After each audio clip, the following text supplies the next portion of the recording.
Dando sequência à nossa análise do relevo do quadrilátero ferrífero, vamos analisar agora a região da Serra da Moeda, como se fosse o limite serrano oeste desse domínio do quadrilátero ferrífero.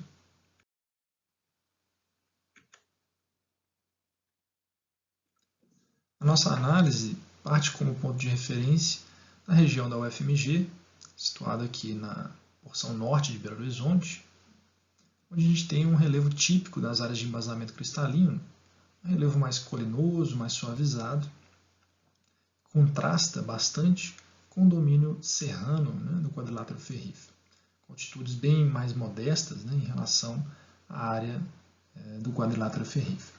Vamos observar dois pontos aqui, nesse primeiro momento. Esse ponto 1, situado aí justamente na Serra da Moeda, está aí junto do divisor entre as bacias do rio Paraopeba a oeste e Rio das Velhas a leste. Um domínio mais rebaixado a oeste, um domínio inicialmente elevado a leste, com um degrau bem marcado no relevo entre essas áreas. Uma morfologia bastante escarpada, justamente no contato entre esses dois domínios. Nessa região também uma região de embasamento, principalmente, com relevo colinoso, em contraste com o relevo mais serrano aqui da borda oeste do quadrilátero.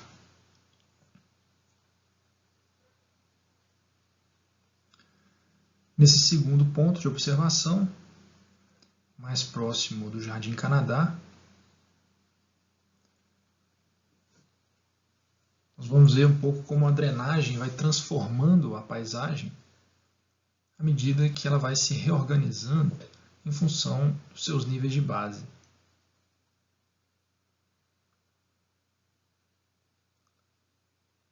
Uma área muito dessecada, onde está sendo retrabalhado esse relevo mais aplainado e mais elevado dessa porção mais norte aqui, próximo do Jardim Canadá.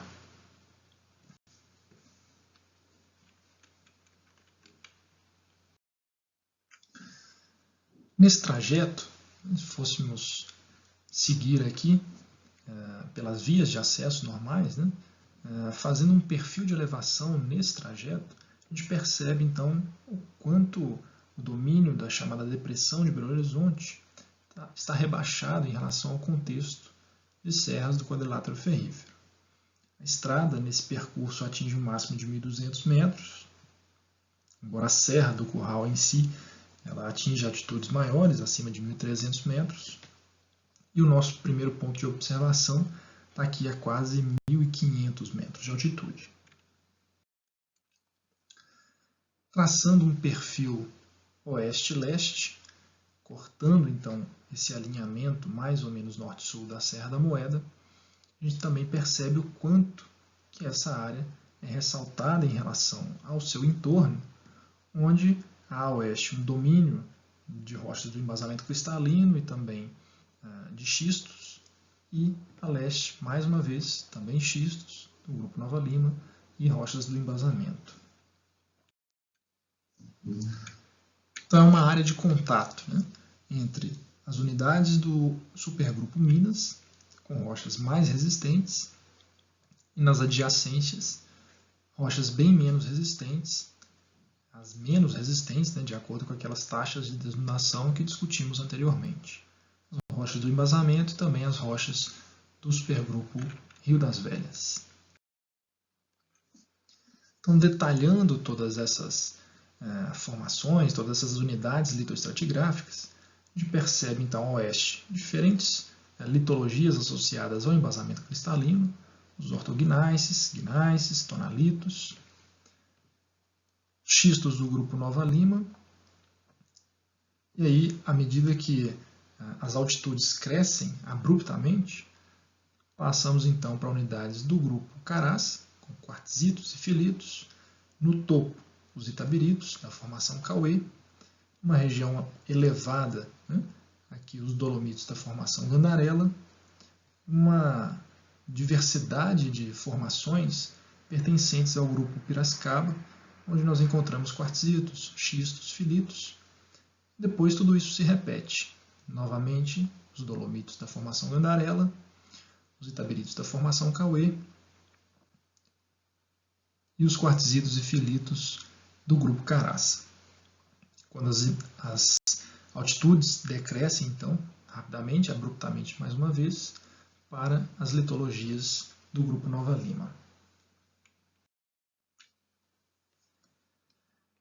Essa resistência, então, diferencial, né, desses vários litotipos aqui, desses vários conjuntos litológicos, acaba explicando, então, essa compartimentação do relevo, pelo menos nesse primeiro degrau, entre a Serra da Moeda e a região do embasamento cristalino, correspondente aqui à bacia do rio Paraopeba. Então, nessa área, as rochas são de resistência muito inferior às rochas que compõem o topo e a escarpa da serra, marcadamente os Itabiritos e os quartzitos.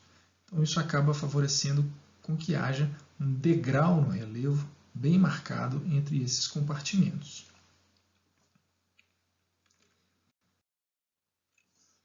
Essa transição, no entanto, entre o topo da Serra da Moeda e a unidade de depressão, de relevo mais rebaixado aqui a oeste, do embasamento cristalino, não é marcada por uma escarpa contínua, né? Uma escarpa uniforme. Mas, pelo contrário, é uma escarpa que se apresenta em bancadas, vamos dizer assim, em alguns degraus, né? De forma que ela não é perfeitamente retilínea. E isso se explica justamente pela intercalação ao longo dessa escarpa de diferentes unidades litoestratigráficas, diferentes litologias com resistência também variada. Então, do topo, sustentado pelos Itabiritos da formação Cauê até a área do embasamento, nós passamos aqui pelos filitos da formação Batatal, pelos quartzitos da formação Moeda, mais uma vez filitos, agora da formação Moeda, e mais uma vez quartzitos da formação Moeda. Então há uma diferença, né, de resistência entre essas rochas, sendo os quartzitos rochas aquíferas, que permitem então a absorção de água e a transmissão de água em subsuperfície, e o filito, uma rocha ou um aquiclude ou um aquitarde, né, que não tem essa capacidade de absorver e de transmitir água em grandes quantidades. Então isso é perceptível mesmo em campo, né, em que aqui na área mais elevada, no topo, nós temos o Itabirito, e à medida que se desloca aqui em região, em direção à região dos xistos, né, do grupo Nova Lima, e também mais a oeste as rochas do embasamento, essa escarpa então não é uma reta, né, não é uma linha perfeita, justamente porque vão aflorando aqui, ora filitos, ora quartzitos, filitos, quartzitos, dando então esse relevo em bancadas aqui nessa escarpa. Geralmente nas áreas de filitos há solos um pouco mais profundos que permitem, né, o abrigo de uma vegetação mais densa, mais bem desenvolvida, enquanto nas áreas de quartzitos geralmente há afloramentos de rocha, né, ou há solos muito rasos, muito pouco desenvolvidos, que vão dar sustentação somente a uma vegetação campestre, né, bem menos desenvolvida. Mais uma vez, voltando para esse perfil topográfico, a gente percebe que, no entanto, essa simples correlação entre a resistência das rochas e a compartimentação topográfica não explica tudo. Porque nós temos aqui os Dolomitos da formação Gandarela em uma altitude muito elevada, né, no contexto regional. Se fôssemos levar em conta somente a resistência das rochas, né, no caso aqui dos Dolomitos, os Dolomitos são rochas altamente solúveis, né, muito comumente associadas à karstificação, né, ao relevo kárstico. Então, em relação aos Itabiritos, também era para encontrarmos aqui nessa área dos Dolomitos uma área bastante deprimida, né? Uma área de altitudes bastante insignificantes. Porém, não é isso que a gente encontra. Isso se explica justamente pela estrutura em que essas rochas estão arranjadas. Então é como se, na realidade, os dolomitos estivessem abrigados dentro de uma estrutura em que os itabiritos, de certa forma, blindam e protegem os dolomitos nesta área de serem rebaixados, de serem desnudados, com um nível de base mais rebaixado, né? Aqui da área do Paraupeba, ou mesmo da bacia do Rio das Velhas. Então, quando olhamos na outra direção, a direção leste, né, o relevo é bem menos dissecado, os vales são muito menos profundos, né, e percebe-se que desta área de Itabirito se observa a leste aqui elevações que também estão modeladas em Itabirito.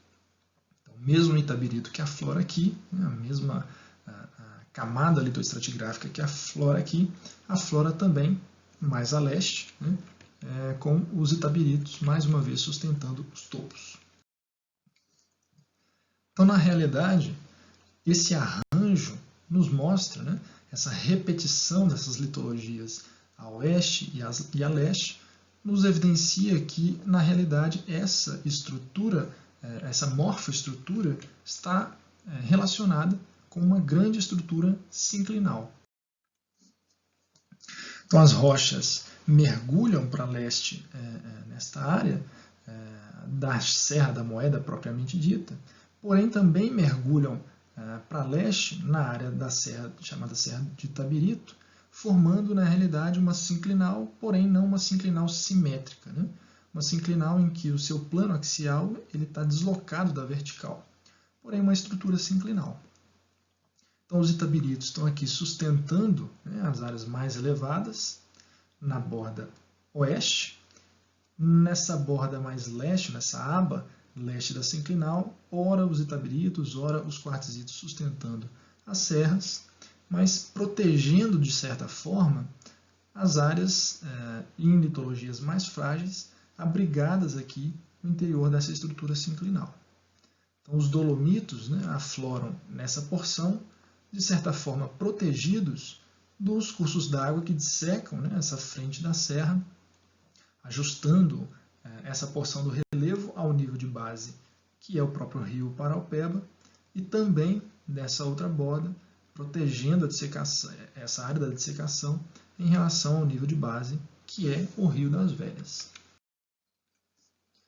Por isso, então, mesmo sendo litologias muito frágeis, os dolomitos estão num patamar bem superior ao que deveriam estar caso fosse apenas uma questão de resistência diferencial das rochas.